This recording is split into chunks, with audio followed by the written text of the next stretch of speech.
year's event, I haven't seen as much enthusiasm generated community-wide over any of the accolades that we received as we have over being recognized by DogTown USA magazine as the dog-friendliest city in America. So, congratulations to all of you.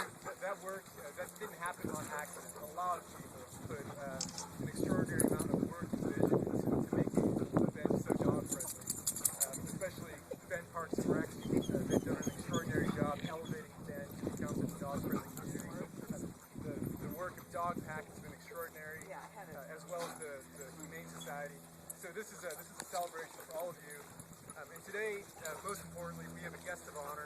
We are here to thank Ernie Sloan from DogTown USA magazine for this great honor. Thank you for traveling here from Irvine, California, and thanks for everything you've done for Ben. Ernie Sloan. Well, welcome everyone. I just want to say a few words. Someone asked me a little bit about dogs, and I said, be careful because I'm the most dog-crazy person you've ever known in your life.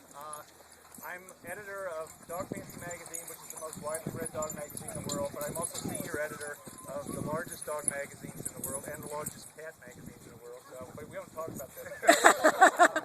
But I just wanted to say a few things because my wife is also here with me today, and we've been immersed in dogs long before I was ever associated with DogTown in those magazines.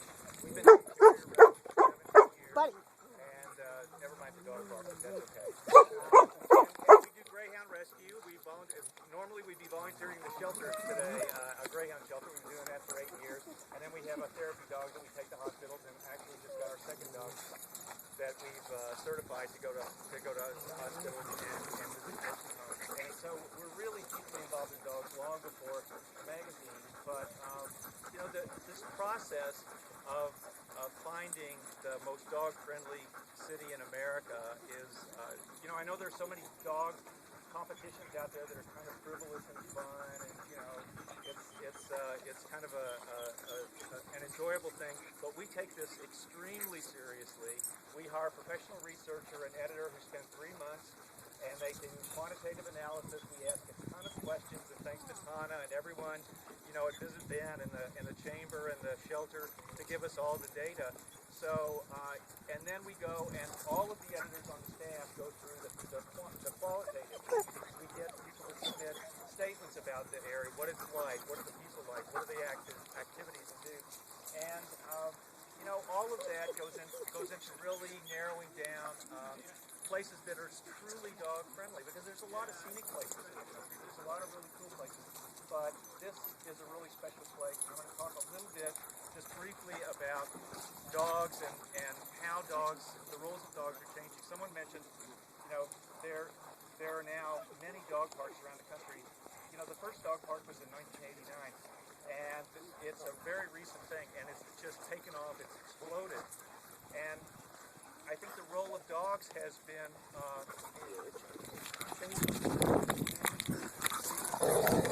dogs that can detect diabetes, the sugar level in your blood. There are dogs that can detect cancer. There are dogs that can detect bed bugs and mold and all kinds of things. And we didn't know 5 years ago that dogs could do these things. But more important, I spend a lot of time with veterans. I spend a lot of time with service dog people, the search and rescue people.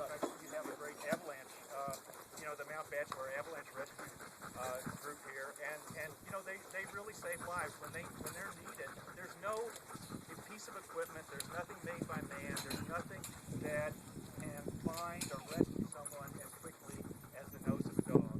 And I had the National Disaster Search Dog Foundation people bury me under 3 tons of concrete rubble, and they gave me a little peephole, and it was a 3-acre area as big as the whole area we can see out here, and they buried me down in a hole, and they gave me a little peephole to see the rescue dogs find me, and in 2 minutes they found me. Whoa. Racing across that debris and sharp, jagged pieces of concrete and everything. That same team rescued 11 people in Haiti after the earthquake. So, it's incredible to me to think that dogs can detect explosives and drugs and all those things, but what is it that a dog detects that they know a live human being is down here? They bury elderly people under debris, they bury babies under debris, because if an apartment building collapses, they want to know, those dogs need to know, there's a child under here. There's an elderly person. What does that smell like? What are the dogs supposed to detect to know? So it's an amazing thing to see what dogs can do for us today. We were talking a little bit just before the event started about some of the veterans and the healing power of dogs. I was chatting with Bob Worley, who's a veteran of the Iraq War, and Bob was in a Humvee that was hit by an IED, and he lost his leg, and he was severely depressed. He had nightmares, and he's just an example of one of many of the veterans who are going through this today.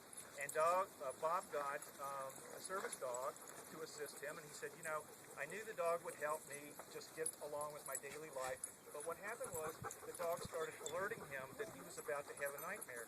And so Bob would not have the nightmare, and after 3 months, Bob could finally sleep through the night for the first time since he had been injured. And if anyone has had a baby in the house and not been able to sleep night after night, and then you can finally sleep, I mean, just that is an amazing thing to be able to do. What Bob said the more incredible thing to him was, before when he walked through an airport or walked through a public area with his artificial limb, he felt people were at a distance from him. He felt that people kind of looked at him and, you know, really didn't know how to approach him or what to say or what to do. And so he kind of felt disconnected from people from that.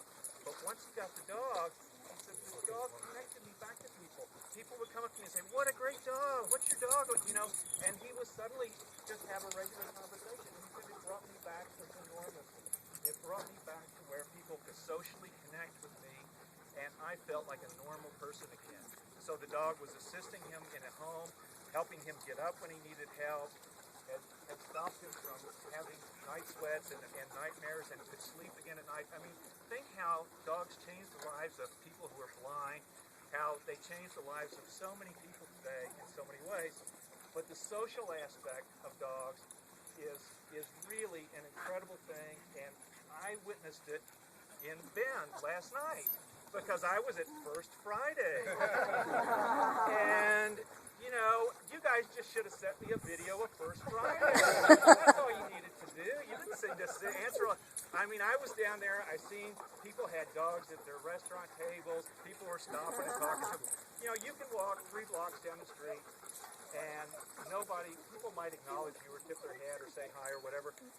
You walk those same 3 blocks with your dog, and you're going to be stopped 2 or 3 times. People are going to say, what's your dog? What's his name? Where do you live?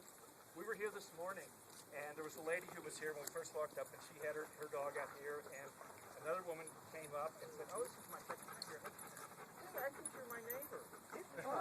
And then they started talking, and they had been living near, you know, within a block of each other, had sort of seen each other, but it was here that they really met and started talking and really got acquainted. And that is the amazing thing that happens with dogs. They are more powerful than Twitter or Facebook or any of these social, you know, forget virtual friends. People want to have real friends. People want to be able to connect in real life with each other, to have favor relationships, have friendships, do things with one another, and dogs enable that more than anything else. And so I think that's why we're seeing dog parks. I think that's why we're seeing the trails and hiking and bringing your dog along, because the reality of it, you know, is that people do want to connect. And I saw an amazing display of community last week. And I've seen that throughout my visit to Bend. And it's just places that are dog friendly are also people friendly. And it's people caring about each other, caring about their neighbors, learning to meet their neighbors, working together on projects, having a common goal, and achieving it. And, you know, that's what community is. That's what neighbors are all about. Last night, we went into the Birkenstock store. And in the Birkenstock store was a little table set up, and the Ben Spay and Neuter people were there, and the lady was there with Ben Spay and Neuter. And she was educating people about the need for spay and neuter and handing out little metal ribbons one little boy picked up the little purple ribbon, and he said, I could put this on my dad's old truck, but not the good one. I thought was really cute. But they had taken their Friday night, and they could have been out on the ale trail, they could have been out anywhere, but they had set aside their Friday night to stand at a card table in Birkenstock and educate people about spay and neuter.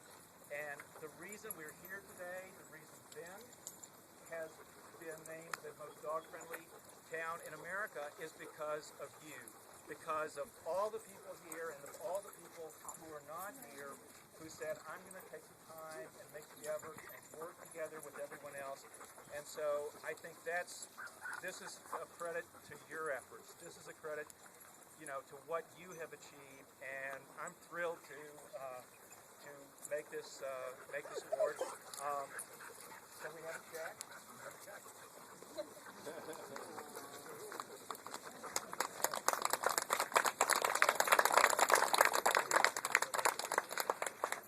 And no, I didn't have to carry this on a plane.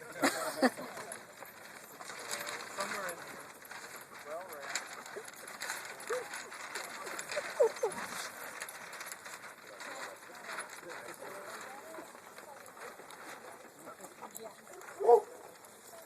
So it is my pleasure to name Bend the most dog-friendly town in the United States, DogTown USA 2012, and to present this check to Dog Pack in the name of Dog Fancy and our sponsor, Natural Balance Pet Foods.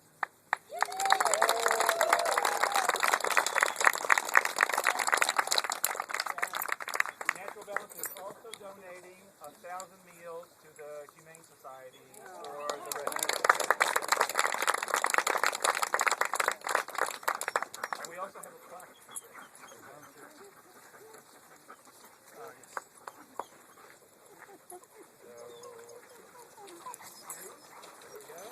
So here we have DogTown USA, Bend.